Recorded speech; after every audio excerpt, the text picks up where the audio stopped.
When you think about Southeast Asia, Indonesia is this absolute powerhouse, right? A rising economic giant. But there's this really interesting puzzle at the heart of its ambition, a challenge that could be holding it back. Today, we're going to dig into why, for a nation that's so clearly on the move, English proficiency remains such a tough nut to crack. And let's be clear about the scale here. We're not talking about just any country. This is a G20 economy. We're talking over 270 million people. For a nation playing on that kind of global stage, knowing the world's business language isn't just a nice to have, it's absolutely critical. I mean, think about it. In the world we live in now, English is pretty much the default language for almost everything. Tech, commerce, global diplomacy, you name it. It's the key that unlocks access to international markets, to new ideas, to innovation. For Indonesia, getting this right is a direct line to future growth. Which, of course, brings us to the big question. If English is so incredibly important, why does Indonesia seem to be stuck in place? What's causing this huge gap between where they want to be and where they are? Let's try to piece this whole thing together. Okay, so this is where we really get to the heart of the problem, what some are calling Indonesia's English paradox. It's this deep, fundamental clash between the nation's huge ambitions and the actual reality of its people's skills. On one hand, you've got this economic and demographic giant, totally poised for a leadership role on the world stage. But then, on the other hand, you look at the numbers for English proficiency, and Indonesia consistently falls behind its regional neighbors, like the Philippines or Malaysia. And this isn't just about bragging rights. This gap has a real impact on attracting investment and competing globally. So, what's behind this? Where does this disconnect come from? Well, it seems to start right at the top, at the policy level. You have this fundamental tension, right? There's a big push to strengthen Bahasa Indonesia for national unity, which is super important. But at the same time, there's this urgent need for English to fuel the economy. Instead of finding a balance, it's often led to conflicting policies, leaving schools and teachers stuck in the middle without a clear, consistent game plan. And that confusion, that push and pull at the policy level, it has a very real direct impact on the ground. And that's what creates the first link in this cycle we're talking about, a massive gap between what students learn in school and what employers actually need them to be able to do. Look at this. The disconnect is just so clear. In school, what are they learning? Complex grammar rules, memorizing long lists of vocabulary. But what do companies need? They need people who can actually use the language, to write a professional email, to lead a meeting, to give a presentation. They're looking for communicators, not walking, talking grammar books. This is exactly what we're talking about when we say functional English.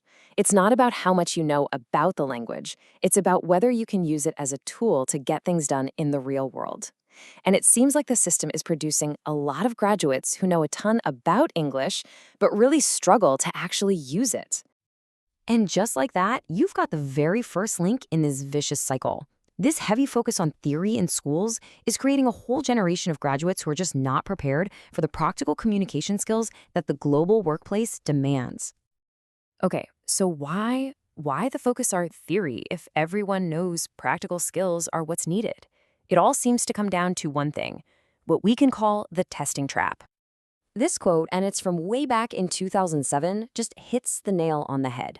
Researchers have been pointing this out for decades. The government says all the right things, we want communicators, but in reality, on the ground, the focus is almost entirely on one thing, acing standardized tests.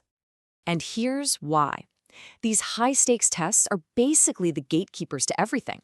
Want to graduate from university? Get a government job? You'll probably need a good score on a test like the TOEFL ITP. And here's the kicker. That test, the one for so many critical opportunities, doesn't even assess speaking skills. So of course this creates huge pressure to teach to the test, forcing the whole system to prioritize grammar and reading over actual communication. And all of this brings us to the people who are right in the middle of this whole paradox, the English teachers. They're basically trapped in the very system that they're being asked to fix. Just look at this number, 84%. A huge majority of senior high school English teachers are reported to have a proficiency level below what's considered the minimum to teach effectively. I mean, how can we expect students to become confident speakers if their own teachers aren't fully confident models of the language? It really shows that the system is failing the teachers long before they ever step foot in a classroom. A big piece of the puzzle here is the environment itself. Linguists have this term for it. They call Indonesia an expanding circle country. What it basically means is that English is a true foreign language. There's almost no chance to use it outside of class. The school bell rings and poof, everyone's speaking Bahasa Indonesia again. That makes it incredibly difficult for anyone, student or teacher, to build that real, natural fluency.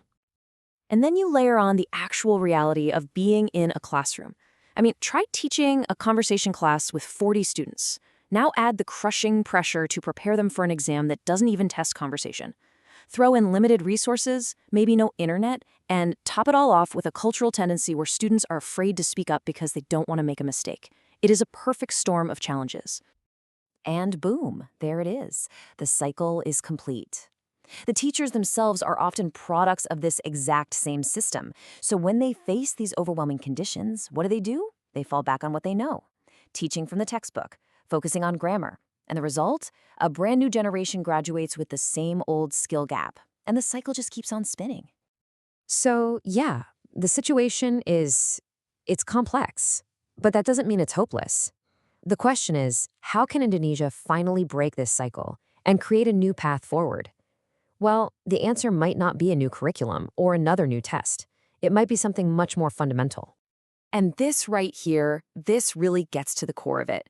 You can have the best system in the world on paper, but it's only as good as the teachers who bring it to life.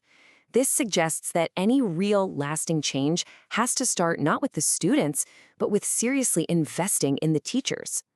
So what does that actually look like on the ground? Well, the new thinking is all about moving away from those old-school, one-off, top-down workshops. Instead, it's about building practical support from the ground up.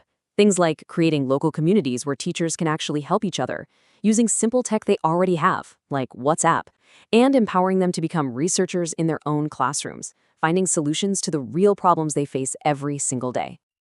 Look, these are problems that have been building for decades. They're not going to be solved overnight.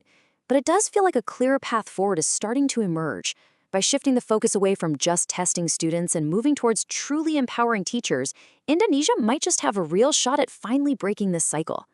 The big question is, can this investment in teachers finally be the key that unlocks the nation's incredible potential?